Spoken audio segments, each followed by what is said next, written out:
Hello, and welcome to another episode of Filling in the Gaps. My name is Rich from the heartland state of Ohio, and this week I'm doing another campaign diary all by myself. And I miss camp. I miss him so much.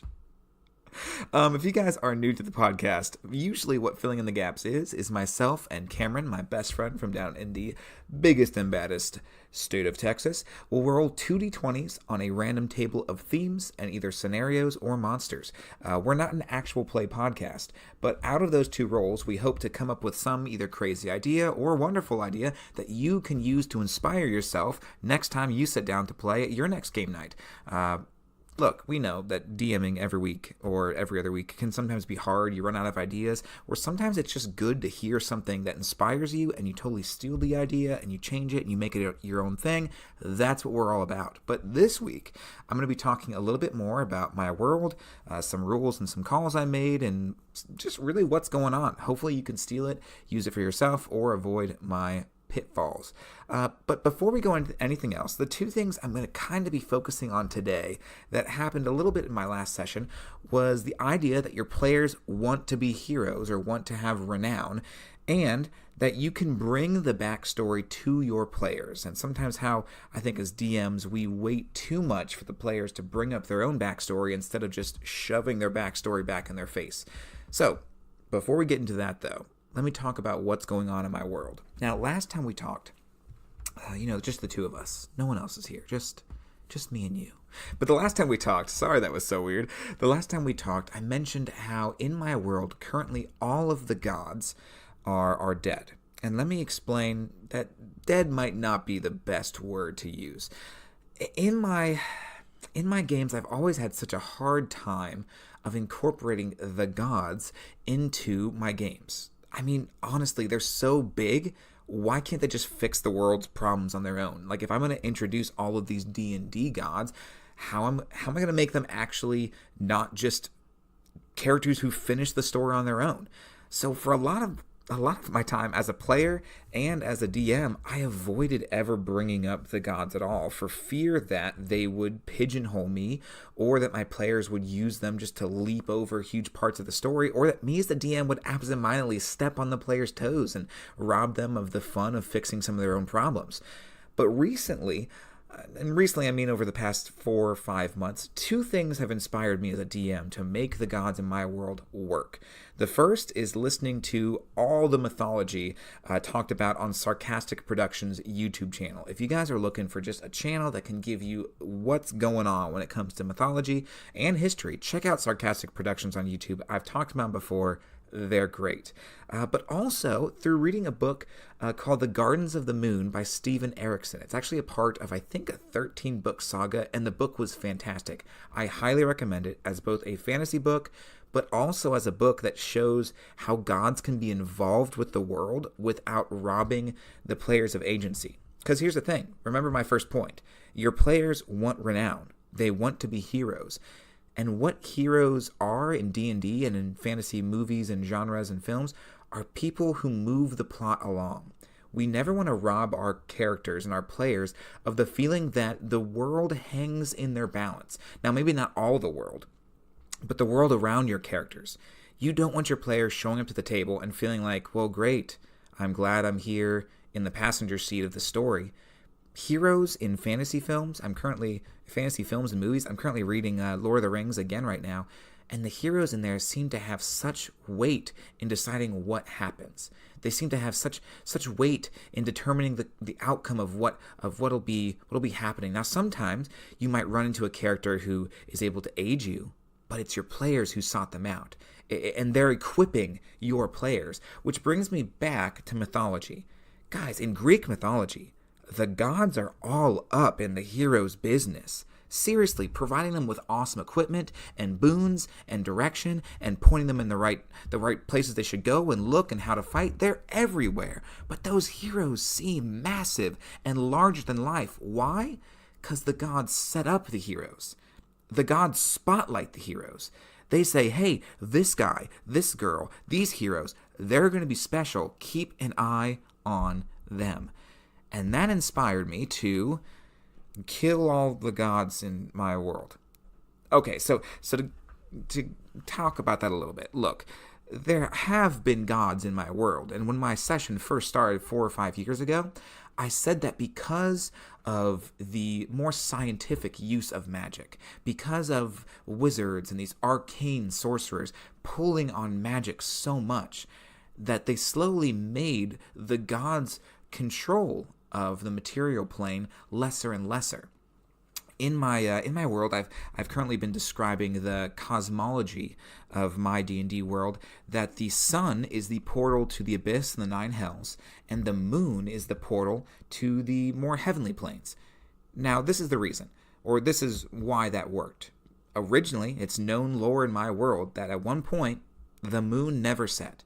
The moon was always in the sky, day or night. It might move around, but it never ever set, because the gods were always looking out for what was happening on the plains. And then eventually the sun would start to stay longer and longer up in the sky, and then stars came. Stars were formed from wizards and these arcane sorcerers pulling at the veil in between the material plane and the other planes. And as they began to cast more and more spells, as they began to further enchant the world below, these stars would form. And as the stars formed, the gods' pull, the gods' sway over the world grew less and less, and the moon began to move. And then there was the terrifying day where the moon eventually would set and then rise, and the sun and the moon were on these alternative rotating schedules in the sky.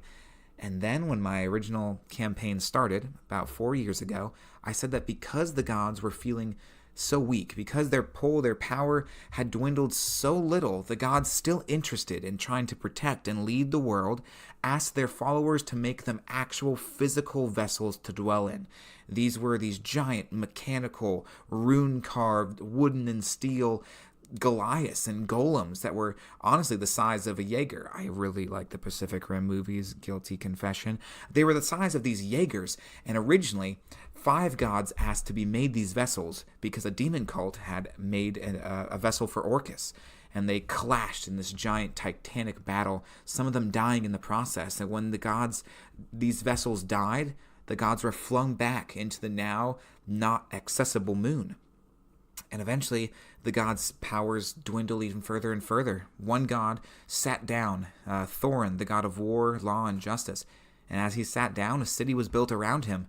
And he still was there, casting magic once per day. When the moon set, he would shoot out a large burst of energy, lighting lanterns all throughout the town and letting the town know that he was still there watching out for them.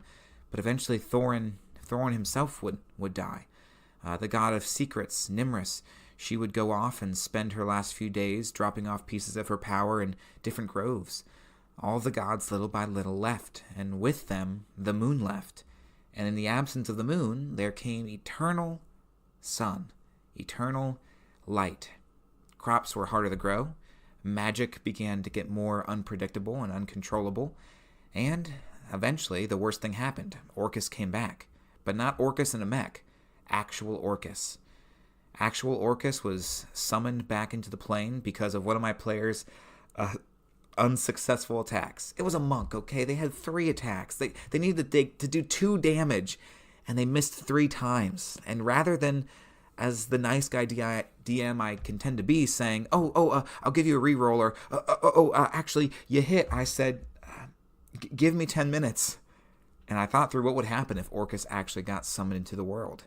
And now my world's currently in this Mad Max state of having no gods to defend against Orcus, but Orcus out there. So, what do? Well, those players felt like the weight of the world rested on their shoulders, that's for sure. But now the gods are gone, which is partially what I wanted to do. But there was actually something more important I wanted to happen in that session. You see, originally I wanted my players to defeat the cultists summoning Orcus, to feel like they had narrowly saved the entire material plane, and then in one moment to realize that the portal used could summon any being, any higher power. My players would have the ability to summon any god fully back into the world, and in doing so feel like they really had an impact, and they could leave an imprint on deciding what the world would look like. Man, I was so excited to see what they would do. But instead, Orcus got summoned. But it actually led to, I think, a cooler outcome, personally. Now I got to kind of write in something into my world that during the last stand, when Orcus and his army of demons and undead were really marching to wipe out the rest of the known world, that all of my players' previous factions and friends showed up along with the last remaining god. And as they fought, and as Orcus ripped apart the last remaining god, I said that 5 tears fell from the crescent moon in the sky. 5 tears, 5 comets, the Ascendant Stones. And as these stones landed across the earth, the voice of this last god rung out into everyone there. 5 were there when Orcus. 5 were there when Orcus was first killed, and it'll take 5 more to block him away again. These 5 stones, when given to an NPC or to a player, would slowly allow that player to not become a god, but to manifest a god. A god would form inside the players and eventually take them over, and this player would become a larger part of the god, or this NPC would become a larger part of this god. And I thought that that would give both the players who chose to become gods this awesome feeling of my character became a god. That's awesome. But it would also allow my players to keep a watchful eye on who got these Ascendant Stones. Now, one of my NPCs, I gave an Ascendant Stone, and this is wrapping kind of back into where we are today. My players have been interacting a lot with Prince Vendrick of the Golden League. I stole the Golden League from the, Adventurers Guild, okay? I really like them, all right? Okay, let's move on. But my Prince character, Prince Vendrick, he had gotten one of the Ascendant Stones because, honestly, some old NPCs had thought, you know what, Prince Vendrick, he seems to talk a lot about rebuilding the world, bringing people together, out of rubble and out of ruin, rising up like a strong phoenix. He talks a big talk. We should give him this power. And in doing so, not a god of war, not a god of law, but Cyric, the D&D god of madness and trickery, begins to slowly manifest inside the prince. The first time my players saw this, they were out in the desert after successfully killing a dragon that the prince was hunting down. This dragon was essentially a terrorist in a nearby town. And as Cyric is there having a small meal with the players, my players are doing what they normally do and messing with each other and messing with the prince. And the prince just begins to laugh and enjoy the jokes. And then eventually the prince blinks and he has this mad twinkle in his eye. His once blue eyes seem to have a shade of purple inside of them. And as he blinks more and more, he gets this comical grin. Not Joker grin, but as if he's madly enjoying what's going on. And eventually, through some small illusion magic and small animation magic, he makes all the food on the table begin to sing and dance just like my players were. My players are freaking out. And they see that my character, they see that Cyric is mad, and they're kind of disappointed. Why is this god of madness here? Why is the god of madness the one we're allowing to become the first god back in the world?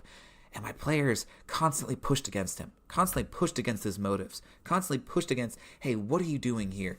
Hey, why are you in charge? Can we take the stone from him? My players were wanting that urgency. Were urgently wanting that agency to say, hey, we want to control what's going on in the world. And me as a DM at first, I didn't give that to them. I liked Cyric. I liked playing Cyric. I had done what I feared about doing with the gods. The gods' players, you can't control them, so they're mine. Back off. And I realized that if I wanted to enjoy Cyric, I had to make him someone my players enjoyed. And that brings me to this last session. All my players were at the tournament. Remember the tournament games? They were in a huge banquet being thrown by King Maximilian the Maimed. And as they were at this banquet, Prince Cyric is there. Some people have heard rumors that he has an Ascendant Stone, but very few know exactly what that means. That he's kind of got this split personality going on right now. And at one point, Prince Vendrick pauses time and walks over to the players and asks them this question. Why don't you... Well, he says at first some things like, thank you for saving me, etc., etc. And then he says, okay, Cyric wants to talk to you now. And as he blinks, his eyes change. And Cyric says, why don't you like me? What have I done to make so many of you distrust me so much? And they said, well, you're the god of madness. And I got to essentially give my players a little definition of what I meant by madness, and in being that madness in this world was hope. It was mad to believe that anyone would survive Orcus being alive in the world, and they needed that madness. And I know that that didn't answer all my players', questions, but it was setting the stage. And I said, here's the thing. This guy, Vendrick, the body I'm forming inside of, he likes you. You saved him, and he thinks you've got what it takes. And I have done some scrubbing and the forward time and the backwards time and the here time and the there time, and as I've been looking all around, I've seen your faces pop up a bunch. And as I've seen your faces pop up a bunch, I've realized that if I can help you, if I can set you up to succeed, I think that this world has a chance of surviving. And I love that chance. I love seeing what could be. I love the madness that you all ensue. I love the hope that it brings, that we must be crazy hope to believe that we can actually get through this. So I'm along for the ride. And I know that there will be a time for the trickery to come back, and for the crazy cuckoo madness to reign once again, but until then, I'm fine for this hope madness to be what the world needs. So, count me in. I'm along for the ride. My players smirked. They liked hearing that this god wasn't robbing their agency, but this god was enjoying their choice, enjoying their agency, and saying, I'm supporting you. That's one way I think we can use gods to kind of set our players up and to help our players realize your characters are a big deal. Now, in the rest of the session, it turns out that I had to incorporate some new players into this next arc. My first arc of this new world was coming to a close. My players had found one of the Ascendant Stones, had helped to retrieve it, and now I was trying to set them up to be the power players of this world, the people that this world would look up to. But there's a problem. One of my players recently switched their character to playing a new character. They were getting bored, and I couldn't make them stick with that character so the plot would survive. And we also had a new player at the table, a player who was brand new to the game, rolling up a level 9 wizard. Now, he did a great job. I'm not going to say he didn't. He made his character well, he did his research, he knew his spells, and it was awesome. But as the DM, I'm worried. I really like having this big overarching story. And these sessions were the capstone to a first arc, where I was letting my players know, job well done, the world's cheering with you. How am I going to bring new players along with this? So this is what I did. I made Maximilian Maimed a bad guy. I said that he was all along a spy. He was being used by Vecna to create these giant mechanical warriors that would house the gods, but unbeknownst to he didn't know. I'm sorry, I can't use big words without Cameron here. He's my strength.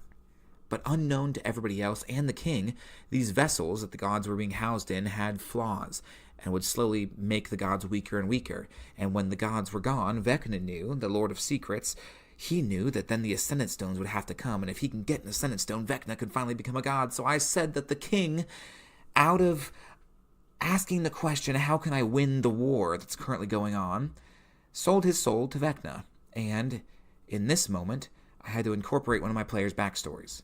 Now, last week, during the beginning of the tournament, I had some NPCs from one of my players' backstories show up. One of my players didn't fight in the side of the war that all my other players fought on. He fought on the opposite side. So his old buddies show up. They see him wearing the red symbols of the Dragon Claw of the West. And they walk up to him and say, "Brother, the war is still afoot. We might have lost, and we might not ever win, but we will get vengeance for what's happened. Tomorrow, you sit at the honored seat near the king. He will listen to your words. We might not change the world, but this king must pay for what he's done to our people. We need you to stop him here in this alley. If you can do that, we'll take care of the rest." Now here's the thing. I thought my player would say, "No, I will stop this assassination, knowing that I will be a true hero if I do so." But instead, my player said, "Okay." And when I texted him later that night and said, "Hey, are you actually planning on killing the king? If so, just wondering." He said, "Yes." And I said, "Oh, okay." So I gave my player, once again, agency. I made it so he could make those choices. those choices on his own. And I said, cool, if you want to kill the king, we will kill the king. I didn't tell them this, but I'll make this king this epic fallen paladin who, as soon as you start this fight, he'll turn on the foes around him and he'll turn on the assassins. He'll reveal his true form and kill his closest followers. And then Vecna will show up in an attempt to steal this Ascendant Stone. All of my players were freaking out and running all over the place, and the boss battle commenced. Now, if you listened to the last time I did this, I mentioned how the last game taking place was going to be a 3-round, how many zombies can you kill bloodbath. But those zombies hadn't been used yet. So I decided to go ahead and make sure that this boss battle took place in that arena. Zombies flooded the arena. I used the large pieces to represent 10 zombies being in an area at a time, and every round, at least 15 zombies entered the arena. My archer was trying to shoot down as many as he could with exploding arrows. My wizard was using Thunderwave and Fireball. Meanwhile, my druid and my warlock were casting as many spells to try to damage this fallen paladin. People went down. The druid lost all of his hit points. Health potions were used. It looked dire, but they succeeded. And after they succeeded, everyone showed up. All of the city. Everyone who had been celebrating. All these people who had been saved by Vecna showed up to see an assassin from the west, an undead half-orc druid, a warlock, and a wizard, a floater drifter wizard. These people laying by the king's charred corpse. And they asked the question, what happened here? And I told my players, you have 2 minutes. You'd picked up some clues. You found some books the king had. You heard his monologue.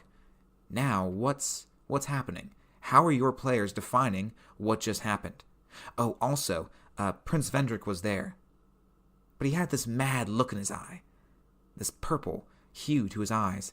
And he smirked to the players and let them take the lead. My players explained, well, the king attacked us. There was an assassination attempt. But luckily the assassins revealed that the king had been a fallen paladin for quite some time. The king had been working with Vecna. Okay. All right, continue.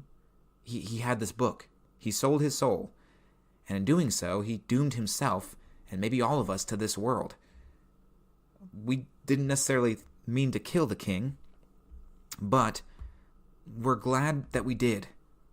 All right. Then Prince Vendrick stepped up.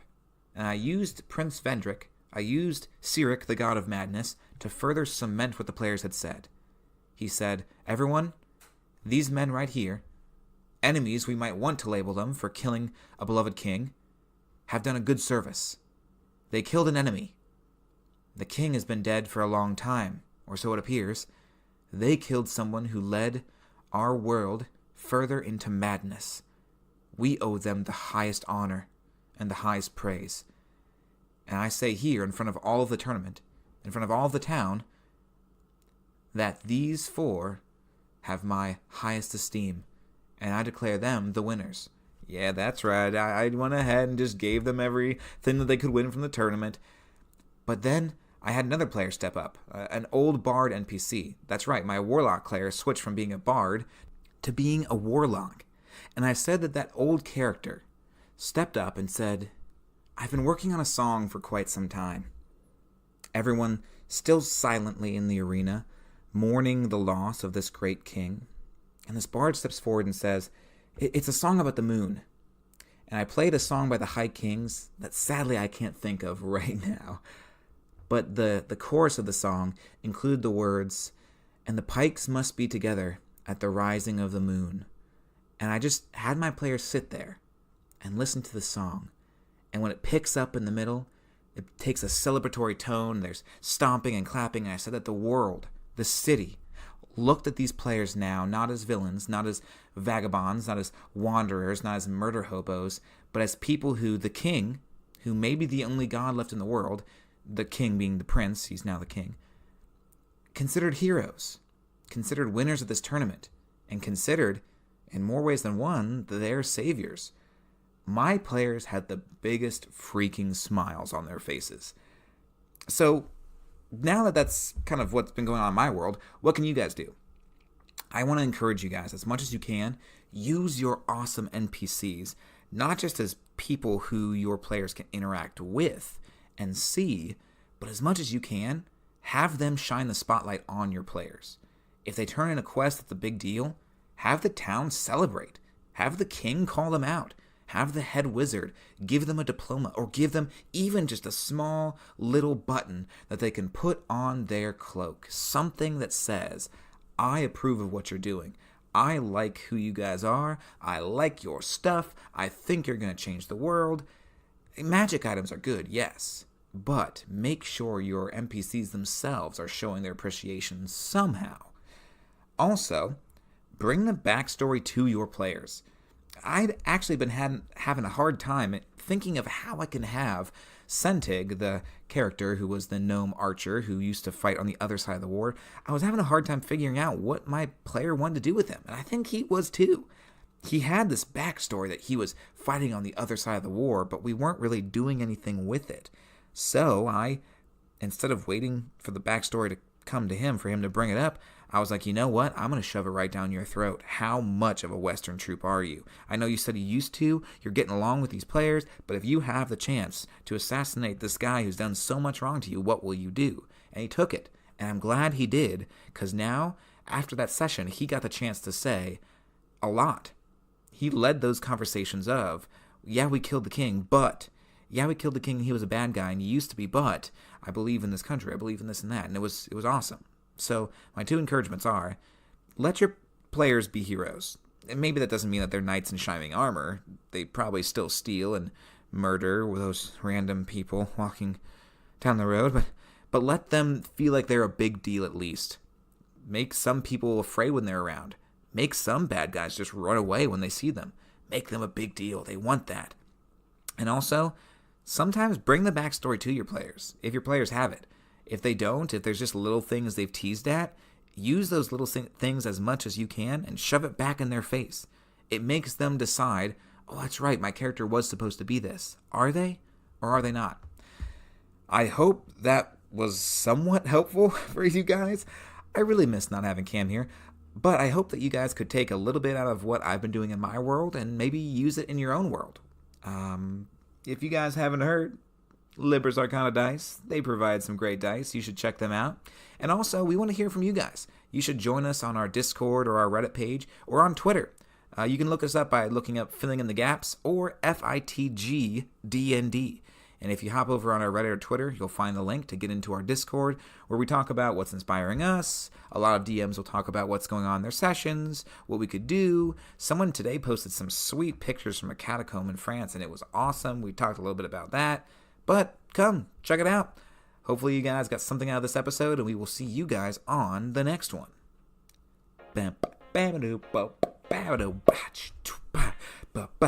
I still don't know how to edit, so I'm gonna keep singing the song, and maybe eventually I'll learn how to actually be a professional. But until then, I'll just keep coasting and let Cam do all of it, cause he's awesome and I'm lazy and I appreciate his contributions to our friendship.